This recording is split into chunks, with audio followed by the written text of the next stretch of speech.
Assalamualaikum warahmatullahi wabarakatuh.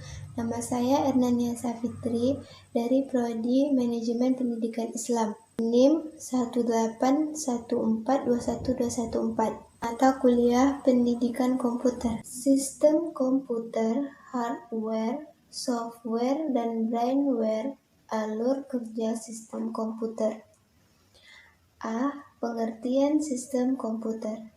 Sistem komputer adalah elemen-elemen yang terkait untuk menjalankan suatu aktivitas dengan menggunakan komputer. Elemen dari sistem komputer terdiri dari manusia atau brainware, perangkat lunak atau software, set instruksi atau instruction set, dan perangkat keras atau hardware. Dengan demikian, komponen tersebut merupakan elemen yang terlibat dalam suatu sistem komputer.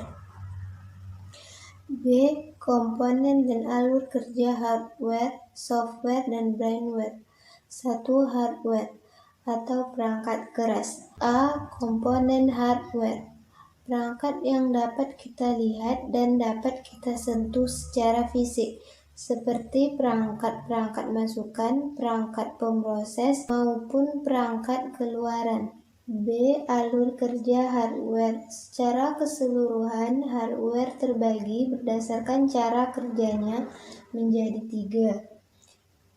3. Yang pertama, input hardware atau masukan, merupakan hardware yang memiliki fungsi yaitu untuk memberikan atau mengirimkan perintah ke dalam sistem komputer.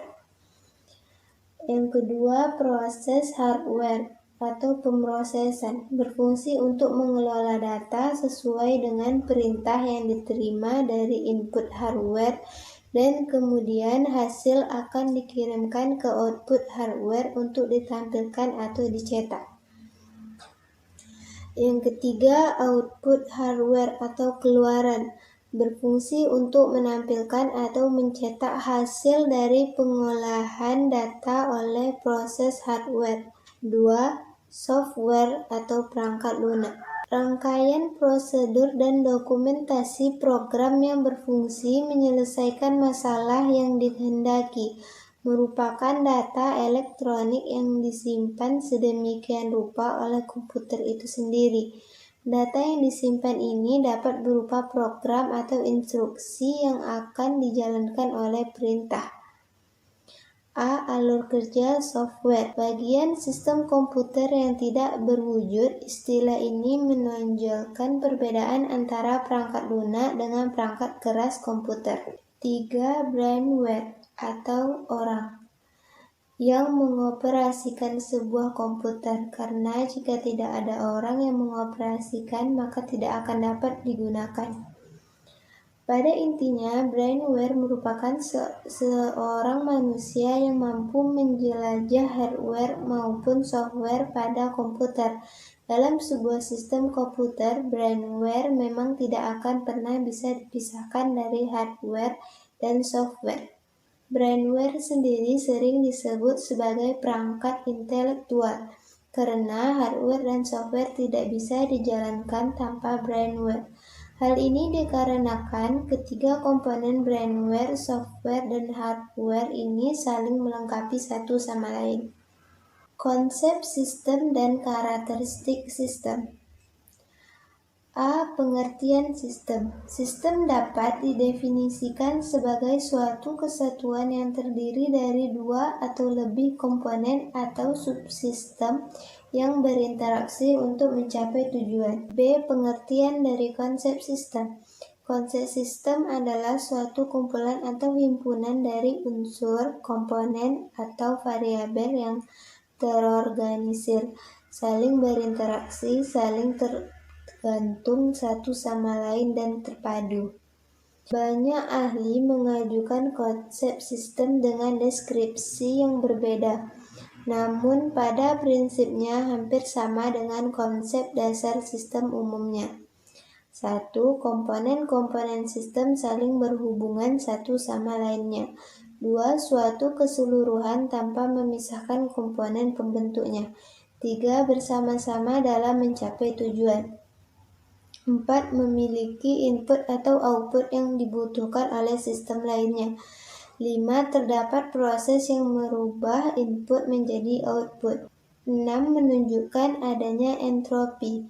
7. Terdapat aturan. 8. Terdapat subsistem yang lebih kecil. 9. Terdapat diferensiasi antara subsistem. 10. Terdapat tujuan yang sama meskipun mulainya berbeda. C. Pendekatan prosedur dan pendekatan subsistem. Sistem dalam pendekatan prosedur adalah suatu jaringan kerja dari prosedur-prosedur yang merupakan urutan kegiatan yang saling berhubungan, berkumpul bersama-sama untuk mencapai tujuan tertentu. Sedangkan dalam pendekatan subsistem, sistem adalah kumpulan yang saling berkaitan dan bekerja sama untuk mencapai suatu tujuan tertentu. Suatu sistem dapat terdiri dari beberapa subsistem dan subsistem tersebut dapat pula terdiri dari beberapa subsistem yang lebih kecil. D. Karakteristik sistem. Yang pertama, batasan, yaitu penggambaran dari suatu elemen atau unsur mana yang termasuk di dalam sistem dan mana yang di luar sistem. 2. Lingkungan, segala sesuatu di luar sistem. Lingkungan yang menyediakan asumsi, kendala, dan input terhadap suatu sistem. 3. Masukan, ialah sumber daya dari lingkungan yang dikonsumsi dan dimanipulasi oleh suatu sistem. Yang 4. Keluaran, ialah sumber daya atau produk yang disediakan untuk lingkungan sistem oleh kegiatan dalam suatu sistem. 5. Komponen, ialah kegiatan-kegiatan atau proses dalam suatu sistem yang mentransformasikan input menjadi bentuk setengah jadi. Komponen ini bisa merupakan subsistem dari sebuah sistem. 6. Penghubung, ialah tempat di mana komponen atau sistem dan lingkungannya bertemu atau berinteraksi. 7. Penyimpanan, ialah area yang dikuasai dan digunakan untuk penyimpanan sementara dan tetap dari informasi, energi, bahan baku, dan sebagainya. E. Fungsi-fungsi sistem. Yang pertama, masukan atau input, mencakup elemen-elemen yang bertugas dalam pemasukan ke dalam sistem untuk proses lebih lanjut. 2. Pemrosesan atau transformasi, melibatkan proses transformasi yang mengonversi atau mengubah masukan menjadi keluaran di dalam sistem. 3. Keluaran atau output, mencakup elemen-elemen hasil transformasi melalui berbagai proses pengolahan yang ada dalam sistem sebagaimana yang dikehendaki. F. Klasifikasi sistem. Yang pertama, sistem alamiah dan sistem buatan manusia. Sistem alamiah, sistem terjadi karena proses alam dan tidak terdapat campur tangan manusia. Adapun sistem buatan manusia dirancang dan diciptakan oleh manusia. 2. Sistem tertutup dan sistem terbuka. Sistem tertutup merupakan sistem yang bekerja tidak berhubungan dengan lingkungan luarnya. Adapun sistem terbuka merupakan sistem yang selalu berhubungan dengan lingkungan luarnya untuk melakukan proses untuk menghasilkan keluaran. Kebutuhan sistem. Konsep sistem informasi. A. Definisi kebutuhan perangkat lunak. Kebutuhan perangkat lunak adalah kondisi, kriteria, syarat, atau kemampuan yang harus dimiliki oleh perangkat lunak untuk memenuhi apa yang disyaratkan atau diinginkan pemakai. B. Kategori kebutuhan sistem. 1. Kebutuhan fungsional. 2. Kebutuhan antarmuka. 3. Kebutuhan untuk kerja. C. Tahapan kebutuhan perangkat lunak. 1. Mempelajari dan memahami masalah. 2. Mengidentifikasi kebutuhan pemakai. 3. Mendefinisikan kebutuhan perangkat lunak. 4. Membuat dokumen spesifikasi kebutuhan. 5. Mengkaji ulang kebutuhan. D. Pengertian dan definisi dasar sistem informasi. Pengertian dan definisi sistem pada berbagai bidang berbeda-beda, tetapi meskipun istilah sistem yang digunakan bervariasi, semua sistem pada bidang-bidang tersebut mempunyai beberapa persyaratan umum, yaitu sistem harus mempunyai elemen, lingkungan, interaksi antar elemen dengan lingkungannya. Yang terpenting adalah sistem harus mempunyai tujuan yang akan dicapai. Berdasarkan persyaratan ini, sistem dapat didefinisikan sebagai seperangkat elemen yang digunakan satu dengan lainnya untuk suatu tujuan dan bersama. Komponen-komponen sistem. Yang pertama, elemen-elemen yang lebih kecil yang disebut subsistem. 2. Elemen-elemen yang lebih besar yang disebut suprasistem. Konsep dasar sistem informasi. Pada saat ini, dunia industri dan bisnis memerlukan informasi yang tepat, cepat, dan relevan. Untuk mendapatkan informasi yang diinginkan, tentunya harus menggunakan sistem informasi. Macam-macam sistem. A. Sistem abstrak dan fisik. B. Sistem alamiah dan buatan manusia. C. Sistem tentu dan tak tentu. D. Sistem terbuka dan tertutup. Komponen sistem informasi. Yang pertama, komponen input atau komponen masukan. Yang kedua, komponen modal. Ketiga, komponen output atau komponen keluaran. 4. Komponen teknologi. 5. Komponen basis data. 6. Komponen kontrol atau komponen pengendalian. Sistem informasi dalam lingkungan organisasi. Penerapan sistem informasi di dalam suatu organisasi dilakukan melalui sistem informasi manajemen atau SIM untuk mendukung informasi-informasi yang dibutuhkan oleh semua tingkatan manajemen. C. Jenis-jenis sistem informasi. A. Transaction Processing System atau TPS. B. Office Automation System atau OAS. Dan Knowledge Work System atau KWS. C. Sistem Informasi Manajemen atau SIM. D. Decision Support System atau DDS. Komponen sistem informasi, alur kerja sistem informasi. A. Komponen sistem informasi. Sistem informasi terdiri dari elemen-elemen, yaitu yang pertama orang, kedua prosedur, ketiga perangkat keras, keempat perangkat lunak, 5 basis data, 6 jaringan komputer, 7 komunikasi data. B. Alur kerja sistem informasi. 1. Use case diagram. 2. Konteks diagram atau diagram konteks. 3. Data flow diagram. A. Terminator. Suatu entitas dapat disimbolkan dengan suatu notasi kotak. B. Arus data. Dapat disimbolkan dengan menggunakan suatu notasi tanda panah. C. Proses. Bujur sangkar dengan sudut membulat atau lingkaran digunakan untuk menunjukkan adanya proses transformasi. D. Penyimpanan data. Dilambangkan dengan bujur sangkar dengan ujung terbuka. Analisis komponen sistem informasi. A. Pengertian sistem informasi. Sistem adalah sekelompok dari 2 atau lebih subsistem yang mempunyai hubungan dan memiliki suatu tujuan yang sama. Sedangkan informasi adalah olahan data ke dalam bentuk yang dapat memberikan arti bagi penerima dan dapat dijadikan sebagai dasar pengambilan keputusan. Tugas dari sistem informasi adalah untuk melakukan siklus pengolahan data. B. Tujuan sistem informasi. Bertujuan untuk menghasilkan informasi. Informasi adalah data yang diolah menjadi bentuk yang berguna bagi para pemakainya. C. Pentingnya sistem informasi.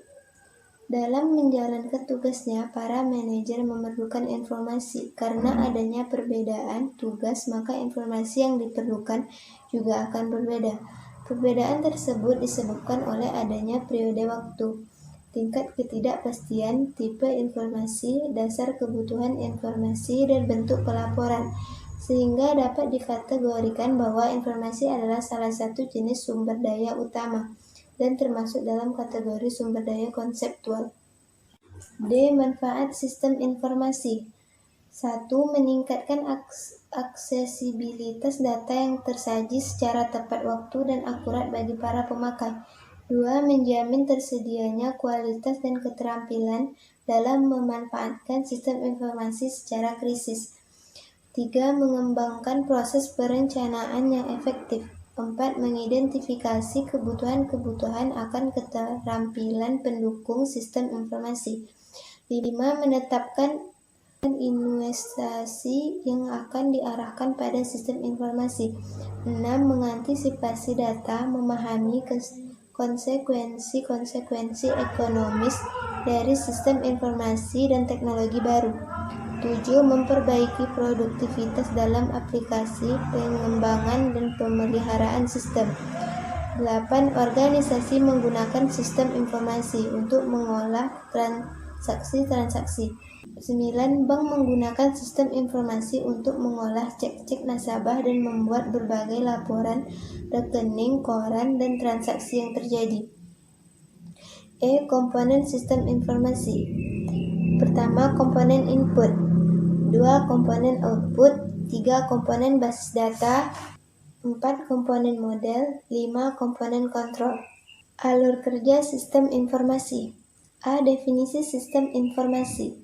Menurut Ken Loudon dan Jane P. Loudon, sistem informasi adalah kumpulan komponen yang saling berhubungan, mengumpulkan atau mendapatkan, memproses, menyimpan, dan mendistribusikan informasi untuk menunjang pengambilan keputusan dan pengawasan dalam suatu organisasi. B. Alur kerja sistem informasi. Yang pertama, use case diagram adalah diagram yang menggambarkan interaksi antara sistem dengan sistem eksternal, pengguna, atau aktor. 2. Konteks diagram adalah sebuah diagram sederhana yang menggambarkan hubungan antara entiti atau berkas, luar, masukan, dan keluaran sistem.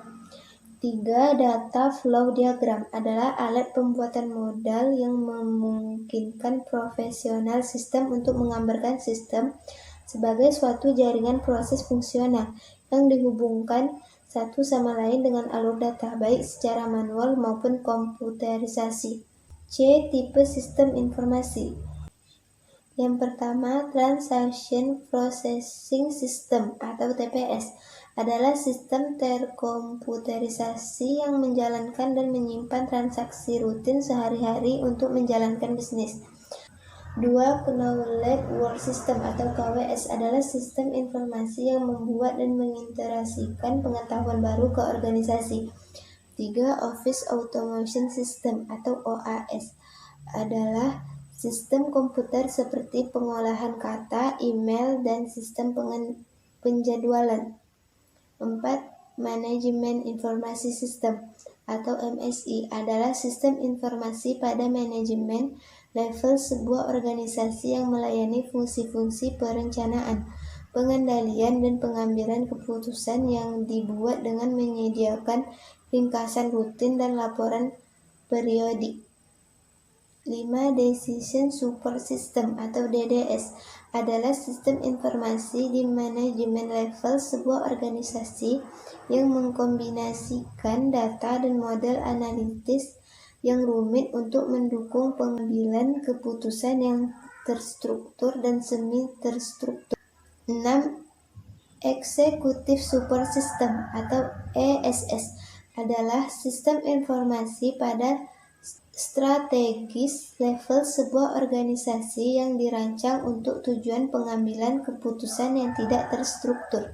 D. Komponen sistem informasi. 1. Perangkat keras atau hardware. 2. Perangkat lunak atau software. 3. Manusia atau brainware. 4. Basis data. 5. Jaringan komputer. 5. Sumber daya sistem informasi. Sumber daya merupakan sumber subsistem pembangun dalam penggunaan sistem informasi bisnis.